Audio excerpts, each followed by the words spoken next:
Living in ബന്ധത്തിലേർപ്പെടുന്ന സ്ത്രീകൾക്ക് നിയമപരമായ സംരക്ഷണം ഉറപ്പാക്കാൻ അവർക്ക് ഭാര്യയെന്ന പദവി നൽകണമെന്ന് ഹൈക്കോടതി.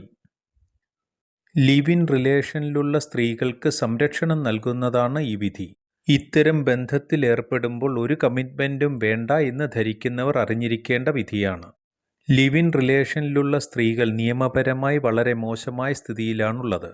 ഇത്തരം ബന്ധങ്ങളിൽപ്പെടുന്ന സ്ത്രീകൾ സാമൂഹ്യമായ അപമാനവും മാനസികമായ ആഘാതവും ഒറ്റപ്പെടലും അനുഭവിക്കേണ്ടതായി വരുന്നു. മൈനറായിട്ടുള്ളവർക്ക് ലഭിക്കുന്ന പോക്സോയുടെ സംരക്ഷണമോ വിവാഹിതരായ സ്ത്രീകൾക്ക് ലഭിക്കുന്ന വൈവാഹിക നിയമത്തിൻ്റെ സംരക്ഷണമോ മെയിൻ്റനൻസ് ആനുകൂല്യമോ ഇത്തരം ബന്ധത്തിലേർപ്പെടുന്ന സ്ത്രീകൾക്ക് ലഭിക്കുന്നില്ല. യുവതലമുറ ഇത്തരം ബന്ധങ്ങളെ ആധുനികതയുടെ ഭാഗമായി കാണുന്നുണ്ടെങ്കിലും വിവാഹത്തിലുള്ള നിയമപരമായ സംരക്ഷണം ഇതിനില്ലെന്ന് പലരും വൈകിയാണ് തിരിച്ചറിയുന്നത്.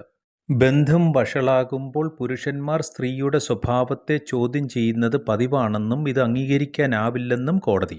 ശാരീരിക ബന്ധത്തിന് ശേഷം പുരുഷന്മാർ വിവാഹ വാഗ്ദാനത്തിൽ നിന്ന് പിന്മാറുമ്പോൾ സ്ത്രീകൾ വലിയ രീതിയിലുള്ള സാമൂഹികവും നിയമപരവുമായ വെല്ലുവിളികൾ നേരിടുന്നുണ്ട്. ലിവിങ് ഇൻ റിലേഷൻ സമൂഹത്തിന് വലിയ സാംസ്കാരിക ആഘാതമാണെന്നും ഹൈക്കോടതി. എന്നാൽ ഇത്തരം ബന്ധങ്ങൾ എല്ലായിടത്തും വ്യാപകമാണ്. ഇത്തരം ബന്ധത്തിലുള്ള സ്ത്രീക്ക് ഭാര്യയ്ക്ക് ലഭിക്കുന്ന അവകാശം ലഭിക്കണമെന്ന് ഹൈക്കോടതി വ്യക്തമാക്കി. വിവാഹ വാഗ്ദാനം നൽകി പീഡിപ്പിച്ചെന്ന പരാതിയിൽ യുവാവിൻ്റെ മുൻകൂർ ജാമ്യാപേക്ഷ തള്ളിക്കൊണ്ടാണ് കോടതിയുടെ ഈ നിരീക്ഷണം.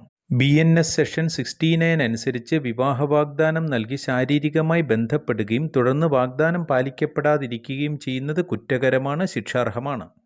പുരാതന ഇന്ത്യൻ പാരമ്പര്യത്തിലെ ഗാന്ധർവ വിവാഹത്തിന് സമാനമായി ലിവിങ് ഇൻ ബന്ധങ്ങളെ കാണേണ്ടതാണ്. അതിനാൽ തന്നെ സ്ത്രീകൾക്ക് അർഹമായ അവകാശങ്ങൾ നൽകണമെന്നും കോടതി നിർദ്ദേശിച്ചു.